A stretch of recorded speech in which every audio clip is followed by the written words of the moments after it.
Olá, pessoal, tudo bem? O tema da nossa aula hoje são os processos de separação de misturas. Quase a maioria de vocês já vai ter ouvido falar de algum ou de vários. Talvez no processo, né, de preparação para os vestibulinhos vocês tenham visto, mas quem não viu também não precisa se preocupar, porque a gente vai falar dos principais processos, não vamos falar de todos porque são muitos, e vamos tentar relacionar com as propriedades da matéria que nós estudamos até agora, certo? Então, é uma aula relativamente curta, mas quem quiser depois se aprofundar, conhecer outros métodos que eu não citei, aí tem toda a liberdade, pode estudar à parte. Para começar, a gente precisa definir algumas coisas, né? Na hora de fazer a separação de misturas, nós precisamos saber diferenciar o que é um sistema, quando o sistema é homogêneo ou heterogêneo. Então, tem alguns detalhes aqui que a gente precisa relembrar, discutir novamente. Então, o que é um sistema, né? Na natureza, quando a gente quer estudar alguma porção de matéria, então eu quero observar o que está acontecendo num aquário, por exemplo, ou observar o que está acontecendo dentro de um copo. Essa porção de matéria que eu selecionei para avaliar, para acompanhar, é o meu sistema. Então, um sistema pode ser uma porção de matéria muito pequena, um cubo de gelo derretendo, pode ser o meu sistema, ou algo muito maior, né? Um sistema com mais variáveis, que aí quanto maior, mais difícil de avaliar, de analisar. Então, toda vez que eu estiver falando de sistema, eu estou falando daquela porção de matéria que está sendo observada, que está sendo analisada para determinar as propriedades. Por que isso é importante? Porque não é possível observar tudo o que acontece ao mesmo tempo. Então, a gente precisa delimitar um pedaço de material ali para poder prestar atenção e conseguir coletar informações.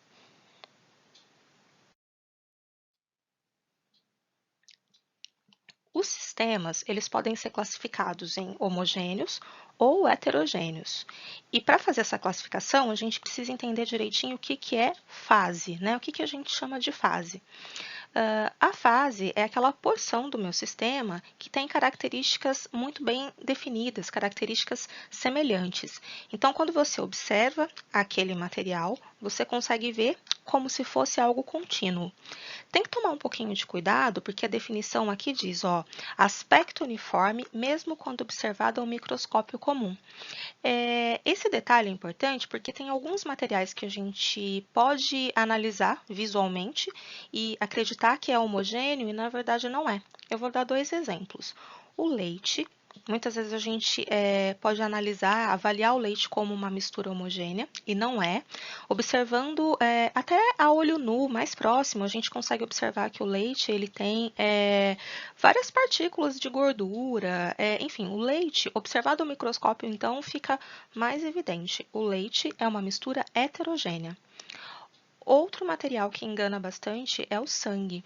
Quando nós olhamos o sangue, ele aparentemente é um líquido uniforme, vermelho, mas na verdade o sangue ele é heterogêneo. Ele tem uma fase sólida, tem as células, e tem uma fase que é líquida, né, aquosa, que é o plasma. Em alguns processos, inclusive de separação, quando você faz um exame, por exemplo, o sangue é colocado na centrífuga e fica bem evidente que ele tem mais de uma fase. Então, tomar cuidado, né, com esses materiais que visivelmente, né, parecem ser homogêneos, mas não são. Os dois casos eu acho mais importantes são esses, o leite e o sangue. Então, definido o que é fase, né, que é aquela porção que tem características ali semelhantes, iguais em toda a sua extensão, a gente vai ter um sistema considerado homogêneo, quando ele apresentar uma única fase, a gente pode chamar de sistema monofásico, ou quando ele apresentar mais fases, a gente vai chamar de heterogêneo. Aí vai aparecer, né, a palavra bifásico se forem duas fases, trifásico se forem três, e daí para mais sistemas polifásicos. Existem sistemas com muitas fases misturadas, fase líquida, fase sólida, enfim. Não tem um limite de quantas fases um sistema pode ter. Esse esqueminha é só para ajudar na hora de fazer uma análise, né? Quando a gente tem uma amostra de material, então começando esse fluxograma aqui do comecinho, né, do início, o que que eu tenho? Eu tenho uma amostra. Essa amostra, ela pode ser ou uma substância pura a gente já discutiu bastante nas aulas passadas. A substância pura, ela tem características muito bem definidas, ela tem propriedades específicas que a gente pode medir. Então, substâncias puras têm ponto de fusão, ponto de ebulição, densidade, solubilidade, muito bem definidas. As substâncias puras, quando sofrem transformação de fase, passam pela fusão e pela ebulição, por exemplo, tem um gráfico muito característico que vocês já viram em aulas passadas, né? Elas permanecem com a temperatura constante enquanto mudam de fase, isso é característico de substância pura. E as substâncias puras podem ser ou homogêneas ou heterogêneas. Eu sei que é estranho parecer que uma substância pura pode ser heterogênea, mas isso acontece quando elas estão mudando de fase. Lembra daqueles gráficos que nós vimos lá? Então, tinha lá o gráfico de aquecimento. A substância, quando mudava de fase, se ela estava sólida aqui embaixo, durante a mudança de fase, ela permanecia, né? Ela conseguia ficar nos dois estados simultaneamente. Ela tinha uma parte sólida se transformando em líquida e lá na ebulição acontecia o mesmo processo. Então, durante as mudanças de fase, é possível ter substâncias puras heterogêneas. Então, isso aqui é só uma parte, né? O nosso foco hoje são as misturas, e as misturas podem ser homogêneas. Na semana passada nós falamos sobre, né, solução, nós relembramos soluções. Soluções são misturas com uma única fase, que contém soluto e solvente, falamos disso. E também podem ser heterogêneas, e hoje nosso foco é justamente isso aqui, ó. Como que eu posso separar os componentes de uma mistura, obtendo substâncias puras ou sistemas com menos substâncias. Então, nem sempre quando eu faço uma separação, eu consigo já de cara obter a minha substância pura. Às vezes eu preciso de uma sequência de processos, né? Às vezes são vários componentes na mistura, e aí eu vou separando um do outro até obter as substâncias individualmente. Um exemplo é esse aqui. Coloquei uma espécie de exercício. O que eu estou descrevendo aqui? Um sistema formado por um cubo de gelo, água no estado líquido, sal dissolvido na água e 3 bolinhas de uma substância chamada polietileno, bolinhas de plástico. O que está escrito aqui, né? O plástico é menos denso que a água. Isso aqui é para a gente conseguir visualizar o sistema que ele descreveu. O que nós sabemos sobre um material que é menos denso que a água? A gente sabe que ele vai flutuar. Então, a gente consegue imaginar como é que esse sistema é. Ele tem um copo, vou fazer um desenho aqui, depois eu tenho uma figura um pouco melhor. Então, um copo, aqui dentro eu tenho água, mas essa água tem sal misturado. Então, ó, água mais sal. Tá misturado uma fase só, né? Ele fala aqui que o sal está dissolvido na água. Tem 3 bolinhas de plástico e como ele é menos denso que a água, ele tem que estar flutuando. Além disso, ainda tem um cubo de gelo e nós sabemos que o gelo ele é menos denso que a água. Isso é uma informação importante que nós estudamos em aulas passadas. O gelo, ao se formar, expande, seu volume aumenta, então sua densidade diminui. O gelo flutua na água por ser menos denso. Então, o sistema tem mais ou menos essa carinha aqui. Primeira pergunta, quantas fases há no sistema? Então, vamos aprender como é que analisa a fase. Fase tem que ter características semelhantes. Então, o que eu olho aqui eu vejo como fase? Bom, a água e o sal é uma única fase. Aí eu tenho a água congelada, está em outro estado físico, cubinho de gelo, segunda fase. E aqui eu tenho 3 bolinhas de plástico, mas as 3 bolinhas são feitas de um mesmo material. Eu não vou contar cada bolinha, eu vou contar as 3 bolinhas de plástico como sendo uma outra fase. Então, o meu sisteminha tem 3 fases. As fases são água e sal, o cubinho de gelo e as 3 bolinhas. Cada um aqui representa uma fase. Cada um não, né? Cada material vai representar uma fase. Cada bolinha aqui, as 3 bolinhas representam uma fase, que é o plástico. Quantos componentes formam esse sistema? Vamos pensar no que é componente aqui, né? O primeiro componente água. A água está formando esse sistema, só que tem água em dois estados. Eu tenho água sólida e tenho água líquida, mas é um único componente, certo? O segundo componente é o sal. Então, ó, primeiro componente, segundo. E o terceiro componente são as bolinhas, é o plástico. Então, ó, eu tenho três componentes, água, sal e plástico, e eu também tenho três fases, mas lembrem que a fase não tem que coincidir com a quantidade de componentes. Eu posso ter um sistema com muitos componentes e uma única fase, enfim, isso aqui foi uma coincidência. Vou colocar o desenho aqui melhor, certo? Olha só, vou apagar o meu desenho que tá feio e vou deixar a figurinha mais bonitinha aqui para vocês.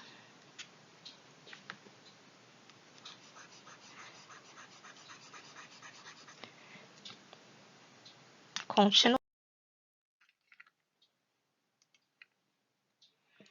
Agora, eu vou descrever alguns processos de separação. Outro nome que vocês podem encontrar em livros e exercícios é o fracionamento. Fracionar é separar em frações, em partes menores, né? Eu vou descrever alguns, os mais conhecidos. Talvez vocês, estudando aqui, se lembrem de outros métodos que vocês conhecem, aprenderam, ouviram falar. Então, a intenção aqui não é falar de todos os métodos, é falar de alguns mais importantes e tentar chamar atenção para a propriedade envolvida ali nessa separação de mistura, certo? Então, vamos lá. Primeiro, a ideia de que, por que nós temos que separar, né, substâncias? Porque na natureza, praticamente todos os materiais ali, eles contêm várias substâncias misturadas. É muito difícil um material na natureza ser puro. A água, por exemplo, não é encontrada na forma pura na natureza. Quando a gente fala de água mineral, tem diversas coisas ali, diversos minerais dissolvidos. Os minérios mesmo, ferro, alumínio, eles não são encontrados puros na natureza, né? A gente sempre tem que fazer algum processo de separação para obter o material ou puro ou, enfim, o mais puro possível. Nem sempre a gente consegue obter o material 100% de pureza, mas para utilizar em alguns processos. Então, a água, por exemplo, não precisa ser pura para ser consumida, mas ela não pode ser muito salgada, porque daí a gente não consegue utilizar, não é potável. Então, para transformar água salgada em água potável, eu não preciso separar completamente os componentes da mistura, mas eu posso reduzir a quantidade de sal e tornar a água potável, por exemplo. Então, a ideia aqui nem sempre vai ser obter o material puro, mas separar impurezas, enfim. Os processos de separação aqui vão aparecendo e a gente vai comentando sobre eles. Então, o primeiro processo que eu coloquei aqui é a filtração, porque é muito simples e é muito conhecido, muito utilizado. O processo, ele é mecânico, então ele não usa energia, não usa equipamento caro, enfim, nada disso. A filtração é um método super simples. Ela é baseada na solubilidade dos materiais. Então, quando eu tenho um material que não se dissolve completamente em outro, e um desses materiais é sólidos, eu posso usar a filtração para separar. Do que eu estou falando? Por exemplo, água com areia. Se eu quero separar água de areia, a filtração é um processo muito bom, muito útil. Por quê? Eu posso utilizar um filtro, que pode ser um papel, pode ser um tecido, porque eu sei que a areia sólida vai ficar retida nesse tecido, nesse filtro, enquanto a água, fase líquida, vai passar. Exemplo clássico. Eu posso também fazer esse processo pensando num gás que contém poeira. Então, vamos pensar no ar atmosférico ali cheio de poeirinha.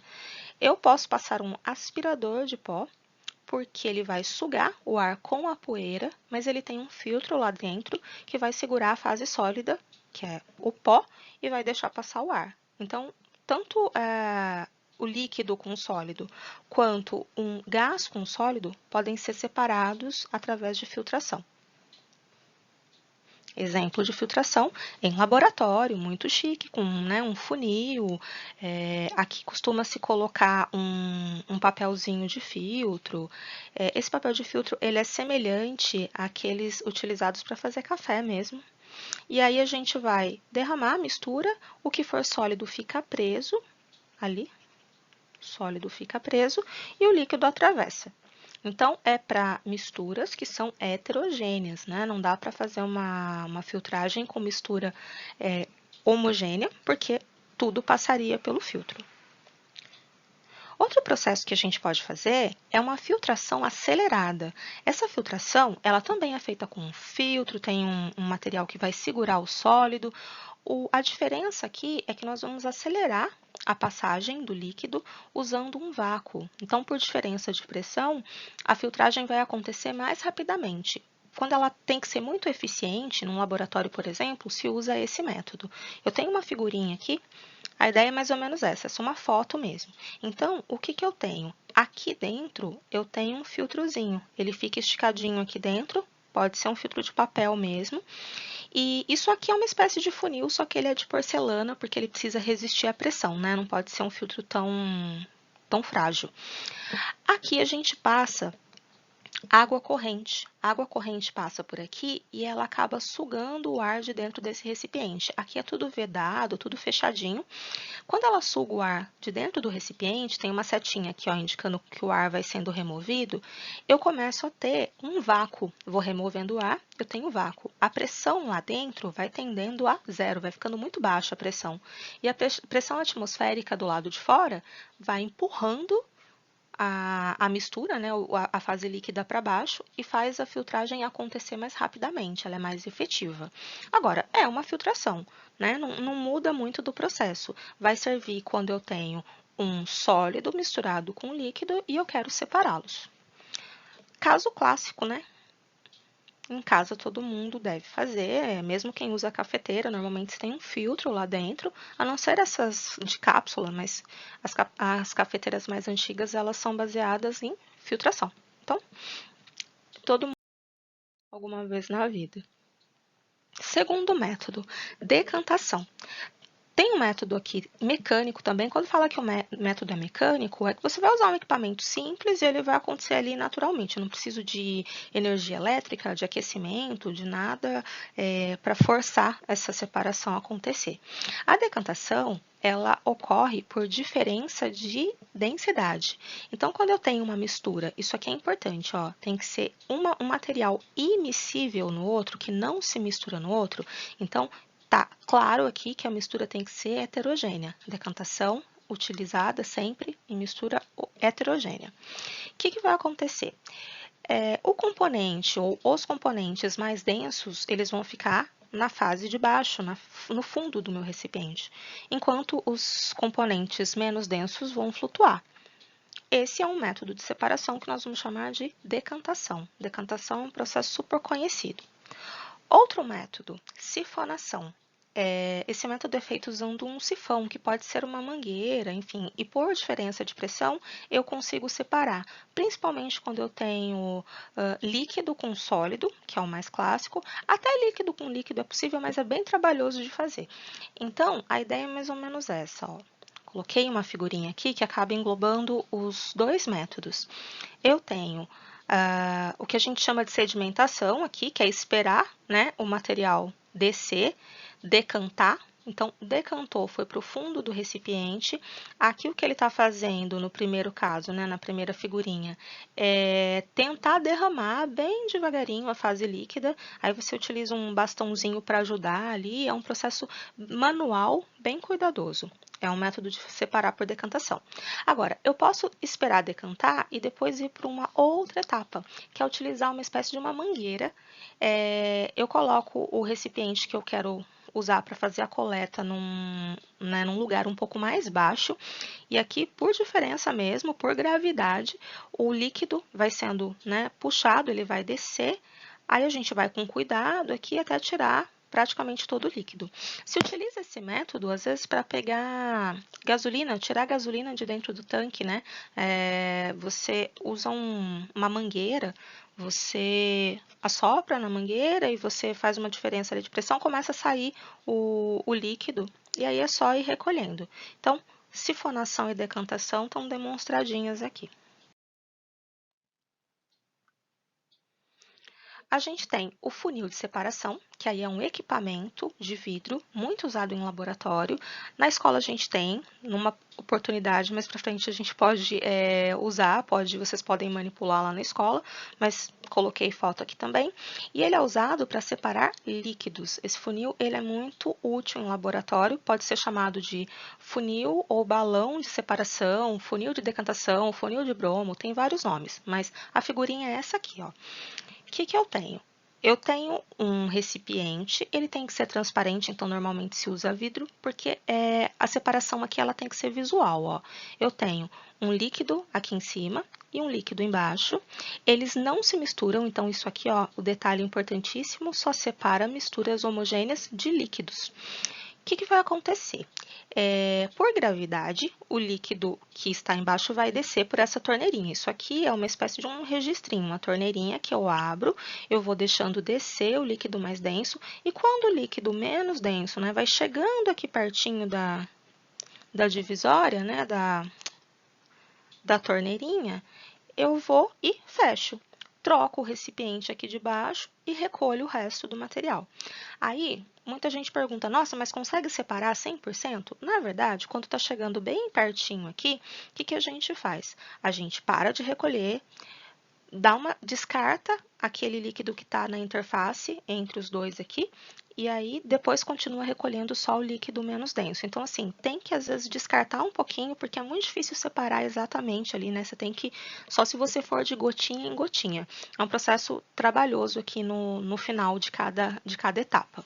Mas, enfim, o processo não deixa de ser uma decantação, porque você tem que esperar, né, um líquido ir para o fundo, o outro ficar separadinho na superfície, mas você usa um equipamento que é o funil de separação. E a dissolução fracionada, essa eu não tenho imagens, mas eu vou dar um exemplo. Essa técnica ela é usada quando a gente tem sólidos, então eu tenho mistura de sólidos, e eles são solúveis, não os dois, né? Pelo menos um deles é solúvel em um determinado solvente. O exemplo mais clássico é o seguinte, isso já caiu em exercícios também, até de vestibular. Uma pessoa deixou cair uma quantidade de sal na areia e misturou completamente, não consegue separar mais. O que ele pode fazer? Bom, ele pode, né, recolher aquela quantidade de areia ali misturada com sal, colocar num recipiente e adicionar água. Por quê? Somente o sal é solúvel em água. Então, eu faço uma dissolução fracionada. Por que é fracionada? Porque é só uma fração dos meus componentes que vão se dissolver. A outra fração, que nesse caso é a areia, vai permanecer sólido. Então, eu vou ter o sal se dissolvendo na água. Isso é a dissolução fracionada, mas esse método ele precisa de outros métodos complementares, porque eu vou ficar com a água e com a areia, né? A água com sal e a areia ainda estão misturadas. Aí eu posso fazer ou uma filtração para separar a areia, ou uma decantação, como a gente viu no slide anterior, que é esperar a areia decantar completamente, depois ir com cuidado e tirar só a água com sal, e depois evaporar a água, por exemplo. Então, assim, muitas vezes, para obter o material que eu quero, ali, a substância de interesse, eu preciso fazer várias etapas de separação. Então, dissolução fracionada é isso. Eu dissolvo uma fração da minha mistura. Agora vamos falar das destilações. As destilações elas já são métodos um pouco mais trabalhosos, não são métodos mecânicos, elas envolvem outros processos. E a destilação, ela separa misturas homogêneas, né? Misturas heterogêneas não vão entrar aqui. Bom, qual que é a propriedade importante aqui? a temperatura de ebulição, porque na destilação os materiais passam por processos de mudança de fase. Então, você tem que gerar um aquecimento, transformar as substâncias em fases, né, de líquidos para gasosas e depois recuperar a substância na fase líquida. Então, é uma sequência de transformações. Primeiro caso aqui, eu coloquei um esquema, é uma figurinha, né? Mas no laboratório o esquema de destilação seria esse. A gente tem uma fonte de calor, eu vou falando aqui das partes, né? Pode ser uma chama, pode ser, às vezes, uma chapa aquecedora, mas eu preciso fornecer calor para a minha mistura. Esse exemplo específico que eu peguei é de salmoura, ó, água com sal. E essa destilação que está sendo demonstrada aqui é a destilação simples. Nós vamos ver que tem dois tipos. A destilação simples, ela é usada principalmente quando eu tenho misturas de líquido com sólido, mas o sólido é completamente solúvel no líquido. Então, tem que ser uma mistura homogênea, vou botar assim. Então, água e sal, por exemplo, perfeito para demonstrar. Dentro desse balãozinho aqui, eu tenho a água com sal sofrendo aquecimento. Por diferença de temperatura de ebulição, eu vou ter a água entrando em ebulição naquela temperatura que nós conhecemos, que é próximo de 100 graus. Não vai ser 100 graus exatamente porque não é água pura, mas é próximo disso. E aí a água começa a formar vapor. E os vapores aqui, ó, vão subindo por esse cano. Isso aqui é um termômetro para acompanhar a temperatura. Normalmente nas destilações a gente acompanha para ver qual é a temperatura que a gente consegue atingir, ali que está acontecendo a mudança de fase. A água na forma de vapor vai se direcionar aqui por esse cano, e aqui nós temos uma parte importante, né, do esquema, que é o condensador. O condensador é esse tubo de vidro e ele é separado em duas partes. Ele tem uma parte central, que é por onde passa o vapor, e ele tem uma parte externa que não tem contato com essa parte do meio, mas não tem contato direto, mas troca calor. Então, a água que eu fico passando aqui dentro desse tubo, vai resfriando o vapor de água lá de dentro. Essa água de fora não precisa ser água pura, pode ser água da torneira. Normalmente esses caninhos aqui, ó, eles estão ligados à torneira. A água vai circulando aqui dentro, assim, e resfriando, e o vapor de água vai sofrendo condensação e recolhendo, eu vou recolhendo aqui embaixo. Essa água que está sendo recolhida, que está gotejando aqui, é água pura, é a famosa água destilada. Enquanto a água for subindo aqui e sendo condensada, eu estou fazendo o processo de separação e no final eu vou ter o sólido, o sal aqui no fundo. Eu não vou ter, numa destilação desse tipo aqui, calor suficiente para evaporar o sal. Então, no final, eu tenho o sal sólidozinho seco aqui no fundo e o líquido recolhido lá no finalzinho do recipiente. Certo? Para misturas de sólido com líquido, desde que sejam homogêneas. Aqui é outra destilação, só que ela tem alguns detalhes aqui, eu preciso falar dela. Essa destilação é a destilação fracionada e ela é muito importante. A destilação fracionada, o nome já diz, ocorre em frações. Eu separo partes, uma fração de cada vez. Então, o que acontece? Eu tenho uma mistura, também tem que ser homogênea, só que ó, o detalhe agora é que os componentes têm que ser líquidos à temperatura ambiente. Então, não é igual o sal, que é sólido misturado na água. Aqui são líquidos, então é água com álcool, água com acetona, água com outras substâncias líquidas também, que vão sofrer o processo de destilação. E é semelhante ao outro, só que, ó, além de ter o condensador, que é essencial no processo, eu tenho isso aqui, ó, é a coluna ou torre de fracionamento. Para que serve isso aqui? Para separar as frações de líquido. Então, olha só, eu tenho uma fonte de calor aqui embaixo, essa fonte de calor vai aquecer a minha mistura, e a substância que tiver a temperatura de ebulição mais baixa vai entrar em ebulição primeiro. Então, vamos pensar que eu tenho uma substância com temperatura de ebulição 60 e a outra com temperatura de ebulição 90 graus. Vou aquecendo, aquecendo, aquecendo. Quando eu chegar próximo de 60 graus, a substância que tem este ponto de ebulição começa a ferver, começa a se transformar em vaporzinho aqui. E aí ela vai subindo, subindo e ela vai encontrar obstáculos aqui na coluna de fracionamento. Só que, como ela já virou vapor, ela vai vencendo esses obstáculos, ela vai, né, circulando aqui dentro até chegar lá em cima, enquanto a outra substância, algumas moléculas podem até virar vapor, mas essa substância ainda não atingiu a energia suficiente, não chegou no seu ponto de ebulição, então ela chega aqui nos obstáculos e volta. Então, eu vou deixando subir só aquela substância que tem maior energia, que já atingiu o ponto de ebulição, e aí ela sobe, enquanto a outra vai ficando contida aqui embaixo. A outra ou as outras, né? Podem ter várias coisas misturadas. Aí, a substância que tem menor temperatura de ebulição vai chegar aqui em cima, vai passar pelo condensador e eu vou acompanhar isso no termômetro. Então, eu vou ficar olhando. Enquanto a temperatura estiver, sei lá, próximo de 60, a substância com ponto de ebulição 60 é que está passando por aqui. Recolho aqui. De repente, a temperatura começa a subir. O que significa? Que essa substância de ponto de ebulição 60 acabou. Então, é a próxima substância agora que vai ser recolhida. Eu troco esse frasquinho aqui por outro, recolho a outra substância.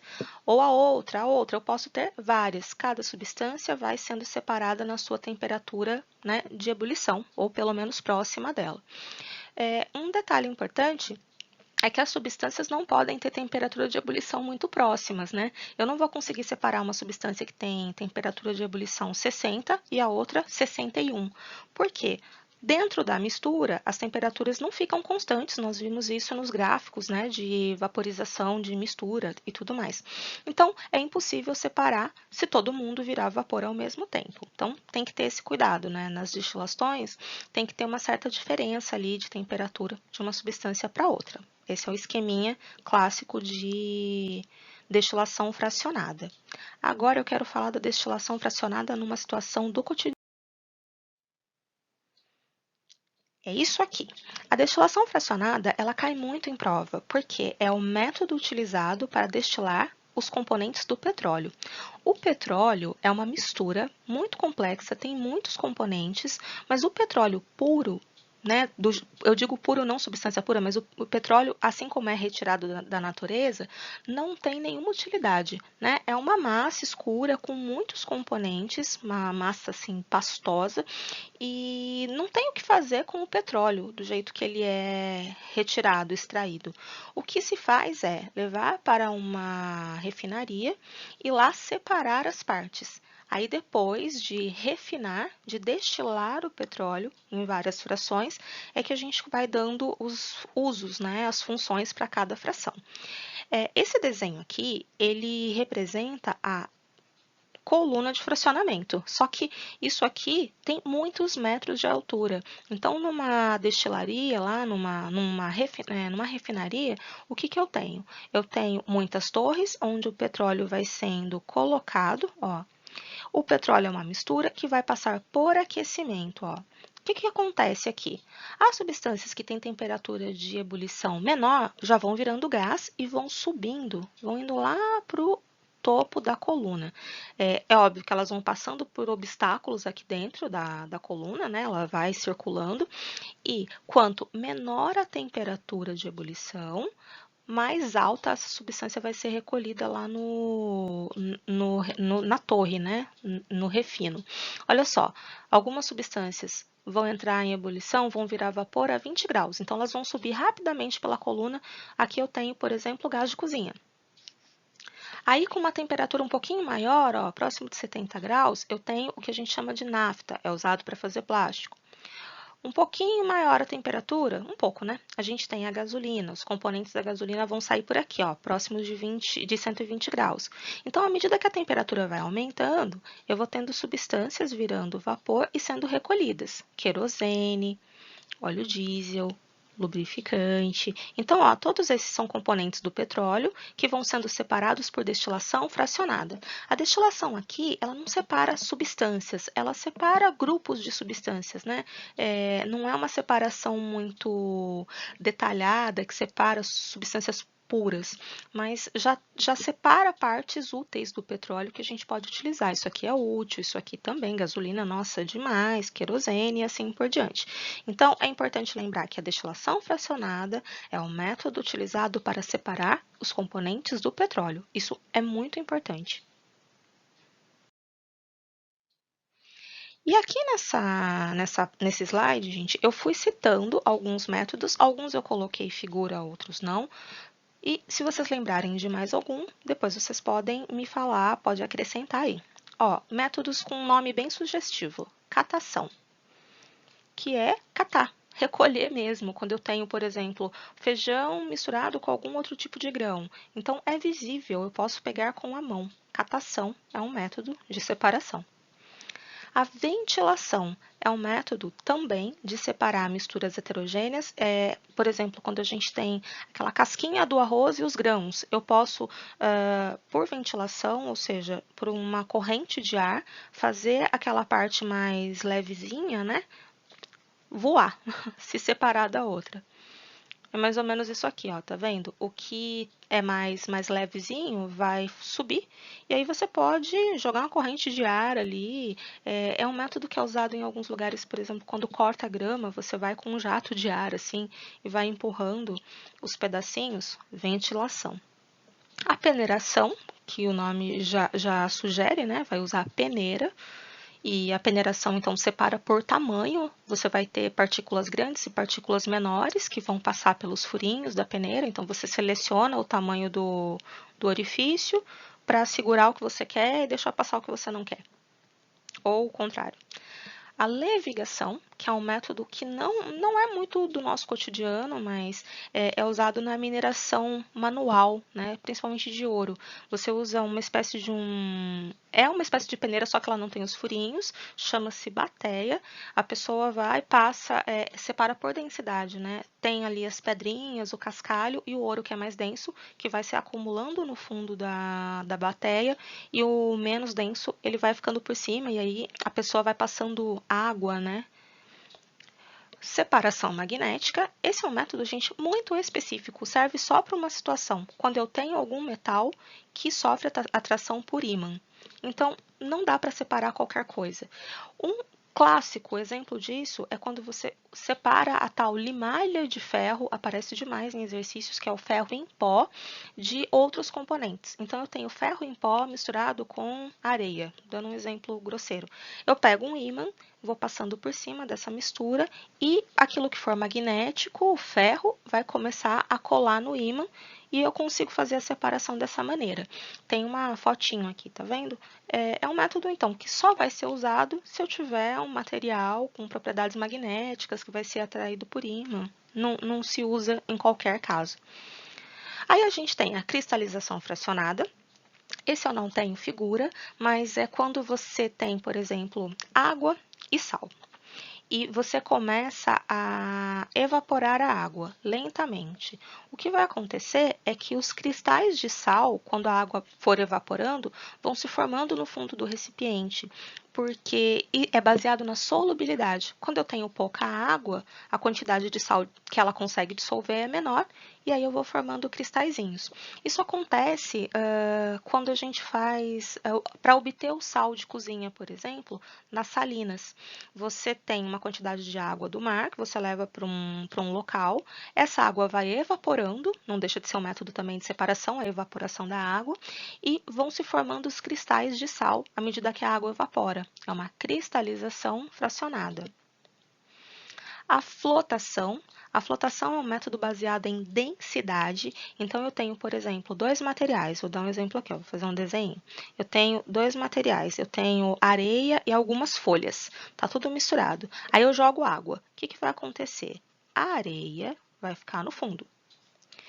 A água vai ficar aqui intermediário, em cima da areia. E as folhas vão ficar flutuando aqui em cima. Ó, esse é um método em que eu usei um líquido de densidade intermediária, que nesse meu exemplo foi a água. Por que é intermediária?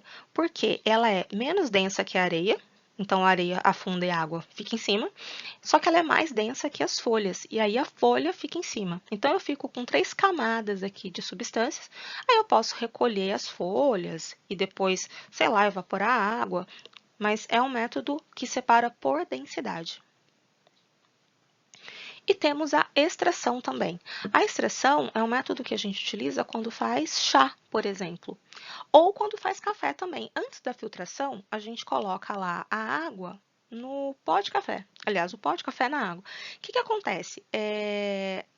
Algumas substâncias que estão ali no pó de café ou no chá de saquinho também é um ótimo exemplo, a água quente começa a extrair substâncias que estavam ali nas folhas do chá, e essas substâncias passam para a água. Então, é um processo chamado extração. Normalmente se faz com água quente, né? A água quente dissolve algumas substâncias que estavam ali nas folhas do chá e extrai. É um método de separação também. Se alguém lembrar de outros, porque existem vários outros, pode colocar aí na listinha na hora que estiver estudando. Não tem só esses, eu peguei alguns principais. Outra coisa importantíssima que a gente precisa lembrar de onde utiliza esses métodos, né? Em muitos lugares, mas as estações de tratamento de água e de esgoto também, que são comuns nas cidades hoje em dia, toda cidade tem uma estação de tratamento de água, inclusive é um passeio, né, um tipo de visita que as escolas costumam fazer com os alunos de fundamental, conhecer a estação de tratamento de água. Lá ocorrem diversos métodos de separação de misturas, alguns que nem foram comentados ali atrás, e cai muito em prova. Em vestibular, muito comum perguntar sobre etapas de tratamento da água. Então, eu coloquei aqui um resumo. Cada cidade, cada estação de tratamento tem um funcionamento próprio, então tem pequenas diferenças no processo, mas eu coloquei um mais genérico, né? Etapa 1, depois que a água é coletada lá do rio, do lago, da onde ela vem na sua cidade, ela vai passar por um processo de decantação. Por quê? Aquelas coisas mais pesadas, o que for mais sólido ali, tem que ir para o fundo do recipiente. Essa sedimentação é um tipo de decantação. Segunda etapa, algumas partículas elas ficam flutuando na água e não decantam. Então é feito o processo químico de jogar substância na água para grudar essas partículas, transformando em partículas maiores. Então é como se fosse juntando, né, partículas pequenininhas e formando algumas outras maiores até que afunda. Então a gente chama esse processo de floculação. A gente forma floquinhos maiores para que esses floquinhos possam decantar, né? Aquilo que ficou flutuando na água agora vai decantar nessa segunda etapa. Para isso, se usam substâncias químicas. Eu coloquei fórmula e nome, mas é mais por curiosidade. Só mais para frente nós vamos estudar essas substâncias com mais calma. Mas é um processo, então, de adicionar uma substância química na água para formar floquinhos e decantar. Aí, na terceira etapa, é feita uma filtração. Passa por camadas de areia, por camada de pedregulho, cascalho. Para quê? Para passar somente o líquido mesmo. Não vai mais ficar nenhuma porção sólida ali flutuando na água. Na quarta etapa, né, é uma etapa em que eles vão agitar a água. Isso é importante porque para a água ser potável, para a água ser boa para uso, ela precisa também ter gases dissolvidos, então essa fase de agitação é importante. E também algumas coisas podem ser ali removidas nesse processo, né? Então, coisas que vão dar cheiro ruim para a água acabam sendo ali expulsas nesse processo de agitação.